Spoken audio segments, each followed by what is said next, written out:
అందరికీ జై భీమ్. ప్రకాశం జిల్లా తెలుగుదేశం పార్టీ జిల్లా అధ్యక్ష పదవి ఇప్పుడు మంచి రసవత్తరంగా మారింది జిల్లాలో. సో గతంలో చూస్తే దామచర్ల జనార్దన్ గారు కొన్నాళ్ళు జిల్లా అధ్యక్షులుగా పనిచేశారు. ఆ తర్వాత అశోక్ రెడ్డి గారు, ప్రస్తుతం గిద్దలూరు ఎమ్మెల్యేగా ఉన్నటువంటి అశోక్ రెడ్డి గారు కొన్నాళ్ళు చేశారు. ఆ తర్వాత నోగసాని బాలాజీ గారు జిల్లా అధ్యక్ష పదవి చేశారు. ప్రస్తుతం ఇప్పుడు ఎన్నికలు జరిగిన దగ్గర నుంచి కూటమి అధికారంలోకి వచ్చాక ప్రస్తుతం ఇప్పుడు జిల్లా అధ్యక్ష పదవి ఎవరిని వరిస్తుందా అనేది జిల్లాలో ఉన్నటువంటి అంటే 10 సీట్లలో 8 సీట్లలో ఇప్పుడు ఇదే చర్చ అయితే బాగా నడుస్తూ ఉందన్నమాట. సో దీనికి సంబంధించి ఇప్పుడు తెలుగుదేశంలో బాగా వ్యవహారం నడుస్తూ ఉంది.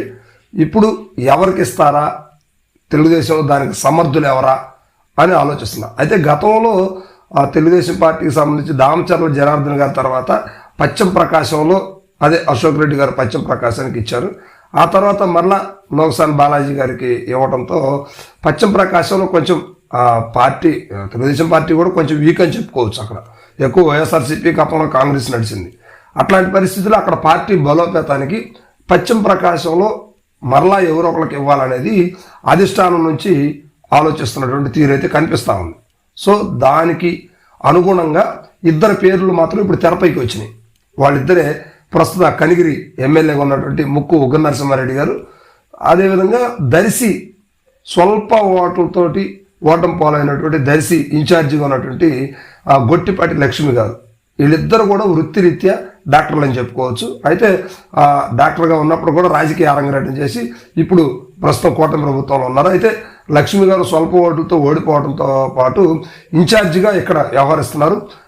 బాగానే పార్టీని నడుపుతున్నారని చెప్పుకోవచ్చు. అదేవిధంగా కనిగిరిలో ఉన్నటువంటి ఉగ్ర నరసింహారెడ్డి గారు కూడా కాస్త కోస్త వ్యతిరేకత మూట కట్టుకున్నప్పుడు కూడా కొంచెం యాక్టివ్గా అంటే అట్లాంటి పరిస్థితులు రాకుండా ఉండేందుకు ప్రయత్నాలు అయితే చేస్తూ ఉన్నారు. సో ఇప్పుడు వీళ్ళిద్దరిని కూడా అంటే వృత్తిరీత్యా డాక్టర్లు కాబట్టి వీళ్ళిద్దరు కూడా చాలా సౌమ్యంగా జనాలతో ఎక్కువగా సత్సంబంధాలు ఉన్నాయి అనేది పైనుంచి అంటే తెలుగుదేశం పార్టీలో ఒక వినికిడి అయితే ఉందన్నమాట.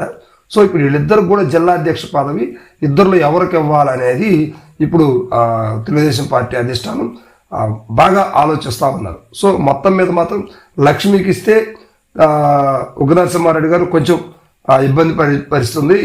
అదేవిధంగా ఉగ్ర నరసింహారెడ్డి గారికి ఇస్తే లక్ష్మి కూడా కొంచెం దర్శిలో స్లో అయ్యే పరిస్థితే ఉంది. అయితే గతంలో చూస్తే గొట్టిపాటి లక్ష్మి గారికి జడ్పీ చైర్మన్ కావచ్చు, ఉడా చైర్మన్ కావచ్చు, ఇట్లా కొన్ని నామినేటెడ్ పోస్టులు కూడా సిద్ధం చేశారు. కానీ ఎందుకనో అధిష్టానం కొంచెం సమ్మకత చూపించలేదు. సో అందువల్ల కొంచెం ఆగిన పరిస్థితి కనిపిస్తూ ఉంది. సో ఇప్పుడు మొత్తం మీద మాత్రం తెర మీదకి కనిగిరి ఎమ్మెల్యే ఉగ్ర నరసింహారెడ్డి గారు, అదేవిధంగా దర్శి టీడీపీ ఇన్ఛార్జ్ అయినటువంటి గొట్టిపాటి లక్ష్మి గారు, వీళ్ళిద్దరు పేర్లు కూడా తెర మీద ఉన్నాయి. అయితే అతి తొందరలో వీళ్ళిద్దరిలో ఎవరిలో ఒకరిని ఫైనల్ చేసే అవకాశం అయితే తెలుగుదేశం పార్టీలో గుసగుసలు అనిపిస్తూ ఉన్నాయి.